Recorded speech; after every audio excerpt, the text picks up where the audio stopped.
नमस्कार बच्चों, हमारे आज के इस वीडियो में हम पढ़ेंगे types of aerial photographs and the scale of aerial photographs. कल या पिछले लेक्चर में हमने जो बात की थी वीडियो में, उसमें यही बात थी कि कुछ फोटोग्राफ्स को, चाहे वो एयर से लिए गए हों या किसी भी मीडियम से लिए गए हों, हम उन्हें एरियल फोटोग्राफ्स नहीं कह रहे थे और उसके लिए हमने कुछ कैरेक्टरिस्टिक्स की बात की थी। तो आज हम ये जानेंगे कि आखिर जितने भी एरियल फोटोग्राफ्स हमारे पास होते हैं उनके क्या टाइप्स हैं और कैसे एक स्केल जो है वो इम्पॉर्टेंट हो जाता है और कैसे हम स्केल को कैलकुलेट करते हैं किसी भी फोटोग्राफ की सहायता से। तो पुनः हम स्क्रीन शेयरिंग की ओर चलते हैं और जानते हैं कि किस तरह से हम एयर फोटोग्राफ का यूज़ जो है उसी तरह से कर सकते हैं जैसे हम अलग अलग जिसको हम कह सकते हैं कि टोपो शीट्स का काम करते थे या हम अलग अलग मैप्स को जिस तरह से हम काम में ले रहे थे। तो हम बात करेंगे एरियल फोटोग्राफ्स की, जिसमें टाइप्स और स्केल आएगा। तो सबसे पहले हम लिए चलते हैं टाइप्स ऑफ फोटोग्राफ्स पे। अगर हम बात करें तो on the basis of direction of camera और on the basis of angle of coverage, इन दो आधारों को अगर हम देखें तो इसके आधार पे हमने फोटोग्राफ्स को क्लासिफाई किया है।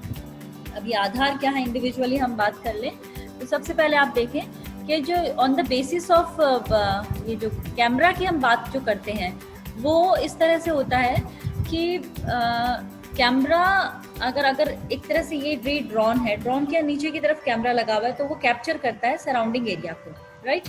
अगर कैमरा का एंगल आप देखें, कैमरे का एंगल इस तरह से कि वो ठीक नीचे वाली चीज को कवर कर रहा है, या कैमरे का एंगल ऐसा है कि वो इस तरह से तिरछा है तो तिरछे वाली चीज को कवर कर रहा है, या कैमरे का एंगल इस तरह से तिरछा है तो वो इधर की चीज को कवर कर रहा है। समझ गए आप? पहली चीज। दूसरी चीज कि ये ड्रोन जो है ये इस तरह से मूव कर रहा है, कैमरे का एंगल ये है कि डायरेक्ट ये नीचे की तरफ का है, लेकिन ड्रोन इस तरह से मूव कर रहा है, ये इस तरह से मूव कर रहा है, तो क्या होगा कि ये कवरेज जो होगी वो इस एरिया की होगी, ना कि इस नीचे वाले एरिया। तो on the basis of direction of camera, कैमरे के डायरेक्शन से किस तरह की फोटो खींची जा रही है उसके बेस पर हम फोटोग्राफ्स को क्लासीफाई करेंगे, नंबर 1। नंबर 2 जो है वो है एंगल ऑफ कवरेज। देखिए एक वर्ड आप लोगों ने सुना होता, वाइड एंगल वर्ड सुना होगा आपने।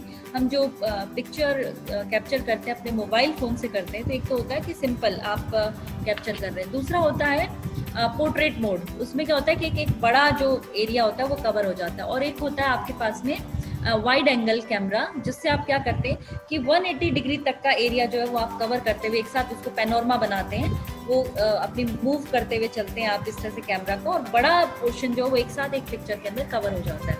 बस वही चीज इसके अंदर भी है। On the basis of angle of camera, कितने डिग्री तक का एंगल का जो कवरेज है वो एक कैमरा कैप्चर कर रहा है एक फोटो के अंदर, उसके आधार पे भी हम इस तरह के फोटोग्राफ्स को क्लासिफाई करते हैं। तो सबसे पहले हम चलते हैं on the basis of direction of camera. यहाँ पर आपको 3 अलग अलग एक ही चीज की फोटोज दिखाई जा रही हैं और आपको ये सोचना है कि क्या इसमें कैमरे का एंगल चेंज हुआ है। वेल, सबसे पहली फोटो आप जो यहाँ पे देख रहे हैं वो फोटो है आपकी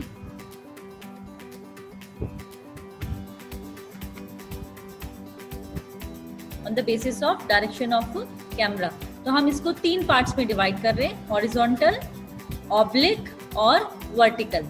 ओके, 3 इसके अंदर चीजें हैं। पहले आप चीज देखो हॉरिजॉन्टल का मतलब हो गया कि जो ऑब्जेक्ट है जिसकी फोटो ली जा रही है और जो कैमरा जहाँ पर स्टैंड है वो दोनों एक ही डायरेक्शन के अंदर है, एक ही उनकी जो बेस है वो एक ही रहेगा। ओके, ऑब्लिक का मतलब क्या हो गया कि बेस चेंज हो गया, तिरछापन रहेगा, मतलब कैमरा या तो यहाँ है और जो ऑब्जेक्ट है वो यहाँ है। तो आप जो फोटो पिक कर रहे हैं वो इस तरह से तिरछी फोटो पिक कर रहे हैं। और जो थर्ड वन है वर्टिकल का मतलब ऑब्जेक्ट के ठीक ऊपर कैमरा जा रहा है और फिर वो उसको पिक कर रहा है। तो 3 अलग अलग चीजें हो गई, हॉरिजॉन्टल, ऑब्लिक और वर्टिकल। देखें फोटोज, देखें आप, ये आपके सामने जो फोटो है ये ताजमहल की फोटो है और इस फोटो को हमने एक एंगल से खींची है। ये फोटो जो है वो नेट से ली गई है और एयर पैरो जो है वो इसका साइट है जहाँ से ली गई है। तो मैं यहाँ पर ये बताना चाहूँगी कि I am thankful to that site, जिसकी वजह से आज ये फ़ोटो जो है एकेडमिक यूज़ के लिए आपके सामने दी जा रही है। वेल, देखिए ये फर्स्ट फ़ोटो है जो आपको एक एंगल से देखने को मिल रही है। इसी ताजमहल की फ़ोटो जो है वो आप ये दूसरे एंगल से देख सकते हैं, और इसी ताजमहल की फ़ोटो जो है ये तीसरा एंगल है। आप ये जो आपको एक डोम शेप आपको जो दिखाई दे रही है, एक्चुअल में वही ताजमहल है। ये जो डोम शेप है, जो कवरेज हो रहा है, ये यहाँ पे देखिए आप, ये उसके सामने का गार्डन एरिया है ये वाला, और ये जो कवरेज एरिया था वो आपका जो है ये ताजमहल वाला एरिया है। सो वंस अगेन हमने 3 पार्ट्स में डिवाइड की थी हमारे फोटोग्राफ्स को। पहला क्या था? पहला था हमारा हॉरिजॉन्टल, दूसरा था हमारा ऑब्लिक, तीसरा था हमारा वर्टिकल, यानी कि समानांतर, तिरछा, और तीसरा है हमारा लंबवत। ठीक है, अगर इन तीनों को हम गौर से देखें तो हमारी तीनों पिक्चर जो है वो इस चीज को बताने में सक्षम है। ये वाली जो पिक्चर है, क्योंकि इसमें कैमरा और ये ऑब्जेक्ट जो है इसका बेस एक है, इसलिए ये आ जाएगी हॉरिजॉन्टल। दूसरा ये रहेगा ऑब्लिक, क्योंकि तिरछा बेस है, और तीसरा रहेगा हमारा ये वर्टिकल। क्लियर हो गया? तो 3 हमने डिवीजन किए हैं एरियल फोटोग्राफ्स के on the basis of direction of the camera, right. Next हम लेते हैं on the basis of angle of coverage. ये जो एंगल ऑफ कवरेज की जो हम बात कर रहे हैं, ये वही बात है बेटा कि एक साथ कितने एरिया को वो कवर कर सकता है। अगर कैमरा यहाँ है तो हो सकता है कि उसका एंगल ऑफ कवरेज थोड़ा कम हो, तो वो इतने बड़े एरिया को कवर करेगा। अगर एंगल ऑफ कवरेज उसका ब्रॉडर होगा तो वो इतने एरिया को कवर करेगा। तो इसी आधार पर इन कैमरे को हमने नाम भी दिए हुए हैं। 1 बाय 1 चलते हैं। सबसे पहला हमारा जो नाम है वो स्टैंडर्ड है और नॉर्मल, जिसको हम कह रहे हैं। दूसरा है हमारा वाइड एंगल कैमरा, तीसरा है हमारा सुपर वाइड एंगल, और चौथा है हमारा नैरो एंगल, राइट। तो स्टैंडर्ड या नॉर्मल फोटोग्राफ्स जो खींचे जाते हैं उसमें कवरेज जो होता है वो होता है 60 डिग्री का कवरेज, राइट। 60 डिग्री का मतलब अगर इस तरह से एंगल बनेगा तो यहाँ पर ये जो अगर कैमरा यहाँ है और उसके द्वारा खींची जाने वाली चीजें इतनी दूरी तक आ रही हैं, तो ये दोनों के बीच में ये जो एंगल बनता है, ये एंगल आपका बनेगा 60 डिग्री का। ठीक ऐसे ही वाइड एंगल में ये एंगल बनता है आपका 90 डिग्री का, मतलब वो ये कवरेज हो जाता है।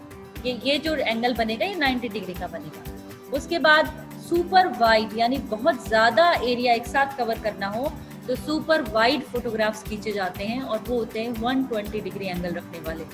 अगर कैमरा 60 या इससे कम, यानी 50 से भी कम अगर डिग्री को कवर करता है तो उसे हम नैरो एंगल कैमरा कहते हैं। और लंबी और पतली चीजों के फोटोग्राफ्स खींचने के लिए हम इस तरह के नैरो एंगल कैमरा काम में लेते हैं, और उनके फोटोग्राफ्स जो होते हैं वो बहुत ही चौड़ाई में कम होते हैं, लंबाई में ज्यादा होते हैं। ओके, तो ये तो हो गया angle of coverage.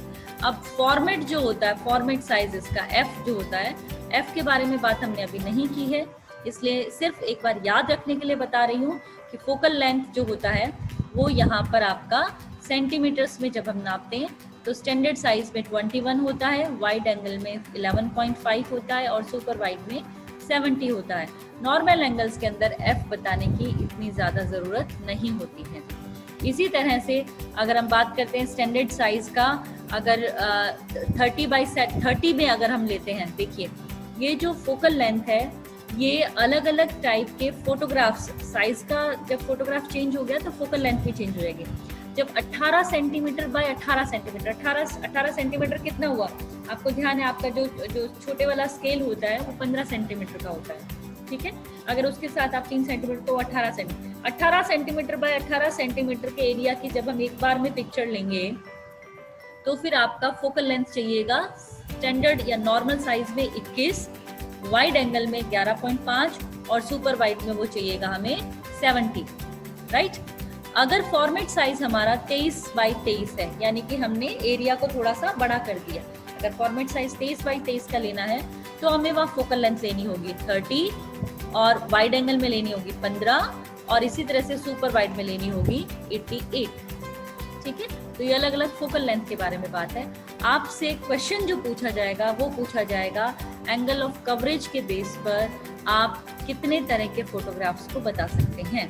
We have 4 kinds of photograph, that is standard या नॉर्मल, दूसरा wide angle, super wide angle और नैरो एंगल। ठीक है, अगर इसको हम पहले वाले के साथ कंपेयर करें, वो क्या था हमारा, on the basis of direction of the camera, उसमें 3 थे, कौन सा, हॉरिजॉन्टल, ऑब्लिक और वर्टिकल। तो ये हो गया हमारा टाइप्स ऑफ एरियल फोटोग्राफ्स। अब हम